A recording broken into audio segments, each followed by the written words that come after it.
Hello student, मैं हूँ राज from मात्र इंग्लिश क्लास। और ल्यूसेंट इंग्लिश ग्रामर से हमारा टॉपिक चल रहा है सिंटैक्स। इसमें हमने रूल 24 तक डिस्कस कर लिए थे। आज रूल 23 के सेकंड पार्ट में क्या है वो बताते हैं। रूल नंबर 23 का सेकंड पार्ट, इसमें बताया गया है यदि इंडेफिनिट प्रोनाउन जैसे everybody, somebody, nobody, etc as a subject किसी सेंटेंस में यूज होते हैं तो उसके क्वेश्चन टैग में इनके स्थान पर दे का यूज होता है। फॉर एग्जांपल रूल लिख देते हैं, एवरीबॉडी, नोबडी, समबडी,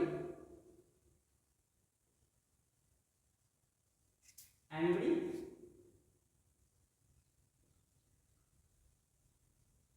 इटीसी यदि सब्जेक्ट के रूप में किसी वाक्य में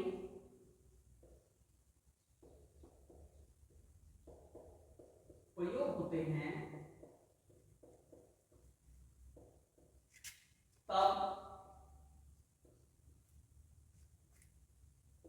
इनके क्वेश्चन टैग में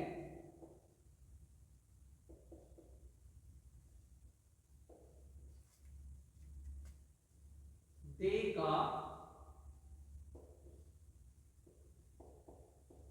प्रयोग होता है। For example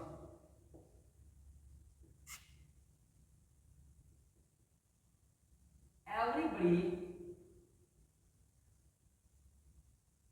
can not help you. तो इसके क्वेश्चन टैग जब हम बनाएंगे, जैसे कि नेगेटिव में है, अब मुझे पता है कि अगर सेंटेंस अफर्मेटिव सेंटेंस में होता है तो उसका क्वेश्चन टैग नेगेटिव में बनता है, और अगर सेंटेंस नेगेटिव सेंटेंस है तो उसका क्वेश्चन टैग पॉजिटिव में बनता है। तो बताया गया है एवरीबॉडी, समबडी, नोबडी, एनीबडी, इस के स्थान पर क्वेश्चन टैग में दे का यूज होगा। तो ये नेगेटिव सेंटेंस है तो इसका question tag positive means affirmative बनेगा। Okay, can they question. Okay students, इसी तरह से रूल नंबर 24 है, रूल नंबर 24 का जो सेकंड पार्ट है वो कहता है, जैसे कि इस रूल में बताया गया था everything, anything, nothing, it is जो इंडेफिनिट प्रोनाउन को शो करते हैं, अगर ये एज ए सब्जेक्ट किसी सेंटेंस में यूज होते हैं तो इसके साथ सिंगुलर वर्ब यूज होती है। ओके, और इसका सेकंड पार्ट कहता है यदि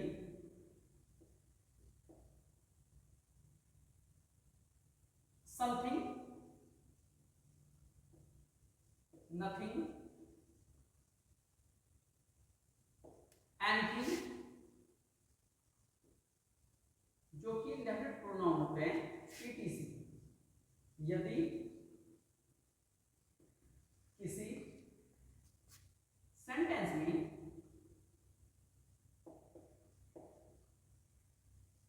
सब्जेक्ट के रूप में होते हैं, सब्जेक्ट के रूप में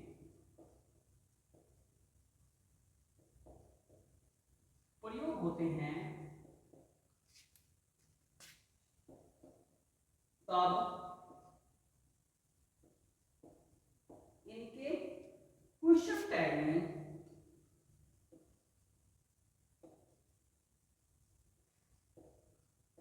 इट का प्रयोग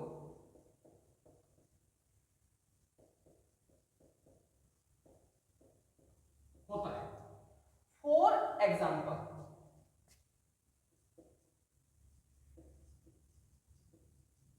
नथिंग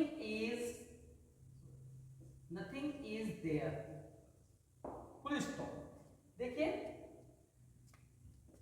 ये एक तरह से nothing as a subject use हुआ है, और ये एक तरह से पॉजिटिव सेंस में हम ले सकते हैं, पॉजिटिव सेंस में यहाँ पे यूज हुआ है। ओके, नथिंग इज देयर, तो इसका जो क्वेश्चन टैग बनेगा, नथिंग। इनके स्थान पर क्या बनेगा, इट का यूज होगा। Okay, is it,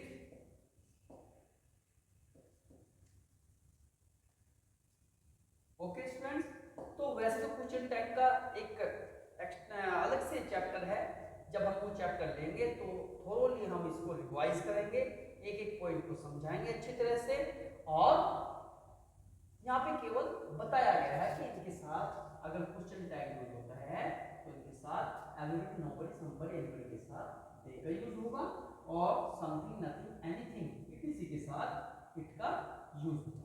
okay students, note down every point because these points are most important for your competitive exams like as TGT, PGT or other any type of competitive exams. So note down everything. Okay.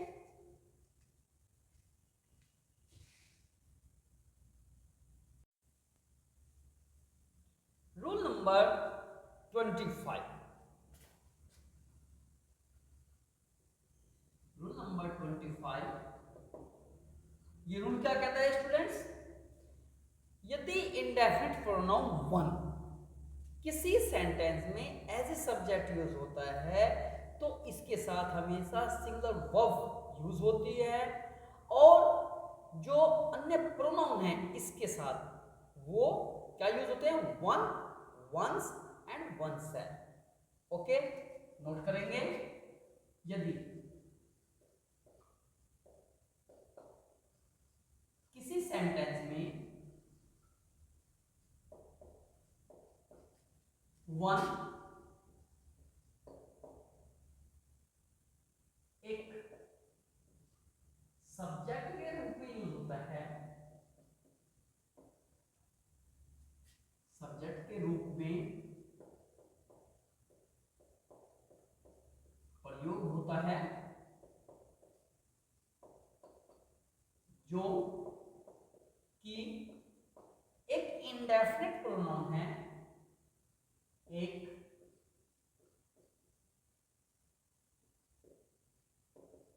Indefinite pronoun है,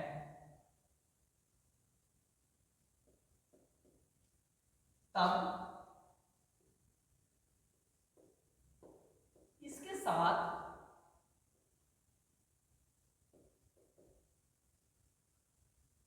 singular verb का प्रयोग होता है।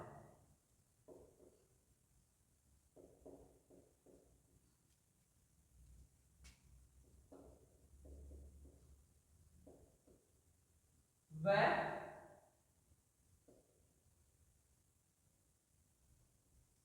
Pronoun one, once, oneself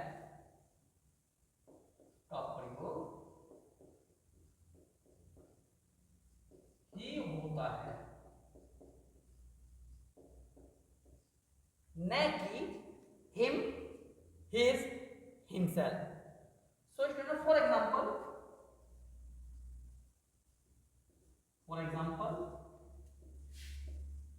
one should do one's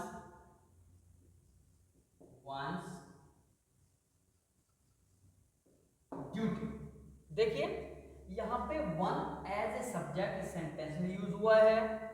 okay, इसके साथ singular verb का use करेंगे हम नेक्स्ट सेंटेंस में। देखें, do one as a pronoun मैंने बताया है कि वन के साथ जो उसका पजेसिव प्रोनाउन यूज होगा वो वंस होगा, न कि his.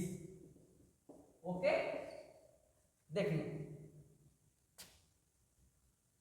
one is in that room। okay, one is important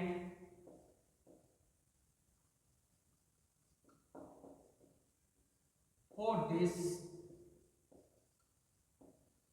work। तो इन सेंटेंस से क्लियर हो गया है कि इंडेफिनिट प्रोनाउन जो वन है उसके साथ हमेशा सिंगुलर वर्ब का यूज होता है। So students, note down these points. Okay, this is most important point according any competitive exams.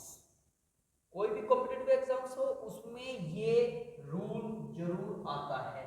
So we can show it as most important rule, MIR। Okay, इस point को बहुत ध्यान से सीखिए, समझिए और यूज कीजिए। Next, rule number 26। Rule number 26 कहते हैं, यदि किसी सब्जेक्ट के रूप में a number of, a great number of, a large number of हो, उसके साथ हमेशा प्लूरल नाउन का प्रयोग होता है। और ऐसे सेंटेंस में जहां पर ये एज ए सब्जेक्ट यूज हो रहे हैं, हमेशा प्लूरल वर्ब का प्रयोग होता है। लिखिए, देखिए, ए large number of, a large number,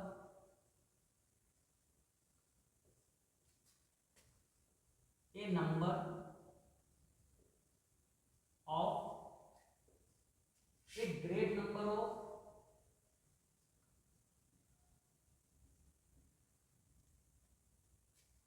of के साथ हमेशा प्लूरल नाउन का प्रयोग होता है। और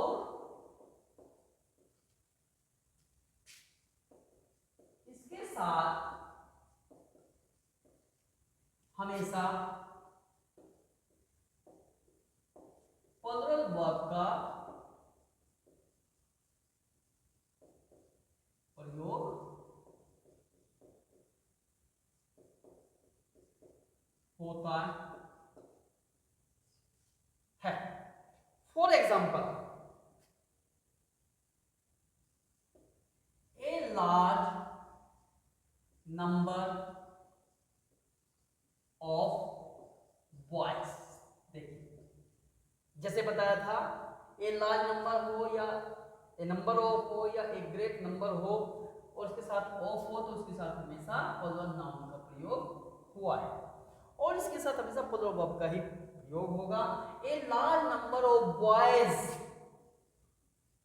वर absent yesterday। देखिए, एज ए प्लूरल सब्जेक्ट का यूज हुआ है और इसके साथ प्लूरल वर्ब का प्रयोग हुआ है। No doubt. One more example, a great number of flowers were wasted। यहां पे प्लूरल वर्ब का यूज हुआ है और एक great number of flowers plural subject के रूप में यूज हुआ है। और स्टूडेंट, जैसे कि मैंने आपसे वायदा किया है, ये टॉपिक जो हमारा चल रहा है सिंटैक्स, इसके कंप्लीट होने के बाद जो कॉम्पिटिटिव एग्जाम्स में क्वेश्चंस आते हैं, वो चाहे फिल इन द गैप हो या वर्ब फिलिंग हो या अकॉर्डिंग सब्जेक्ट वर्ब यूजिंग हो या फिर एरर फाइंडिंग हो, जो भी इस टॉपिक से ऐसे क्वेश्चंस आते हैं कॉम्पिटिटिव एग्जाम्स में, उनका मैं रिवीजन कराऊंगा एक एक क्वेश्चन का। और जब वो हमारा रिवीजन होगा तो आप मानेंगे कि हाँ, गुरुजी कुछ करा रहे हैं। ओके, सो नोट कीजिए इस पॉइंट को।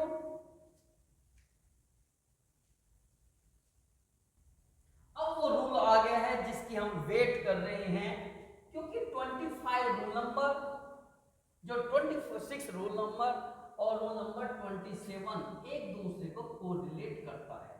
यदि हमने 26 और 27 रूल को अच्छी तरह से सीख लिया तो हम एक तरह से जो यूजिंग है एक ग्रेट नंबर ऑफ या द नंबर ऑफ, उसका जो कंपैरिजन है वो हम अच्छी तरह से सीख पाएंगे। देखिए 27 क्या कहता है, यदि किसी सेंटेंस के सब्जेक्ट के रूप में the number of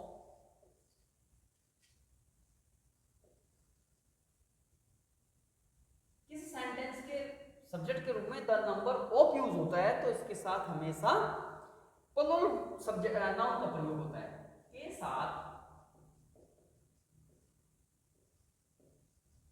plural noun का प्रयोग होता है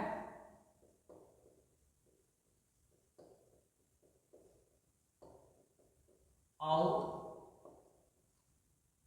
हमेशा सिंगुलर वर्ब का प्रयोग होता है और इसके साथ जब ये एज ए सब्जेक्ट यूज होता है सिंगुलर वर्ब का प्रयोग होता है।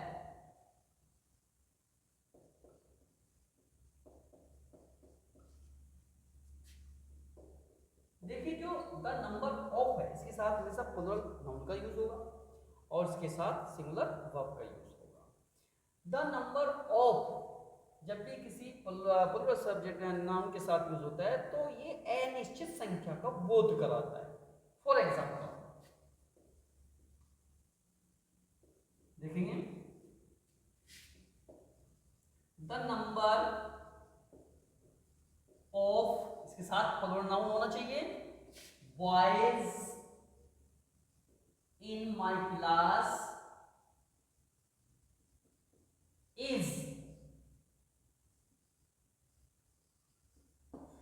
देखिए क्या बताया गया, the number of boys as a singular noun का यूज हुआ है, भले इसके साथ बॉयज जो प्लूरल नाउन हो, ओके ऑफ के बाद प्लूरल नाउन है तो ये हमेशा सिंगुलर सब्जेक्ट का यूज करता है, प्रयोग एक तरह से सिंगुलर सब्जेक्ट को शो करता है और इसके साथ हमेशा सिंगुलर वर्ब का ही प्रयोग होता है।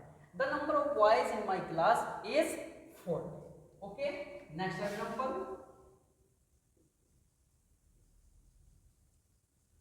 The number of flowers is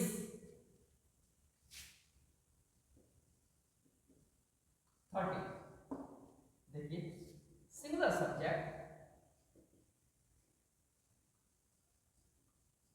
के साथ सिंगुलर वर्ब का प्रयोग। देखो रूल नंबर 26 में बताया था यदि a large number of a number of a great number of आ जाए, यदि इनके से पहले ए आता है तो उसके साथ हमेशा प्लूरल वर्ब का प्रयोग होता है, बट यदि the of number of a large number of से पहले द है तो इनके साथ हमेशा क्या होगा, सिंगुलर वर्ब का प्रयोग होता है। दोनों पॉइंट इंपॉर्टेंट हैं 26 और 27, तो बहुत ही अच्छे पॉइंट है और कॉम्पिटिटिव एग्जाम्स में आते हैं। Note down everything. Yes rule number 28,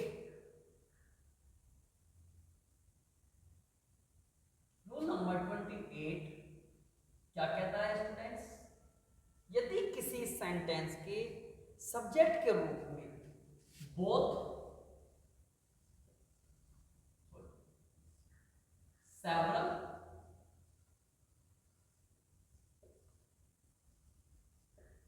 various आ जाए तब इनके साथ हमेशा प्लूरल वर्ब का प्रयोग होता है। प्लूरल वर्ब का प्रयोग होता है, जैसे फॉर एग्जाम्पल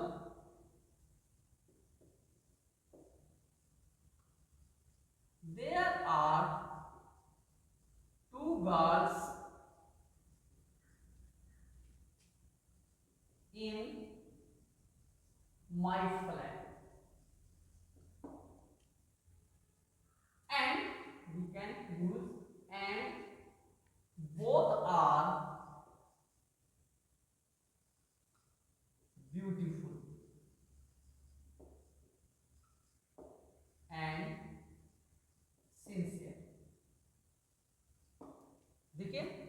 बोथ का मीनिंग होता है दोनों, वेरियस और सेवरल का मीनिंग होता है बहुत से। तो ये जब भी किसी सेंटेंस में सब्जेक्ट के रूप में यूज होंगे तो उनके साथ हमेशा प्लूरल वर्ब का प्रयोग होगा। ये बोथ भी कई बार कॉम्पिटिटिव एग्जाम्स में आया है, ठीक है। For example second, sorry, both boys are honest. देखिए बोथ के साथ हमेशा boys plural as a plural noun use हुआ है और are as a plural verb use हुआ है इसके साथ। Both are sincere. Example number 3। तो इस पॉइंट को नोट कीजिए, बहुत ही मोस्ट इंपोर्टेंट पॉइंट है। Okay students,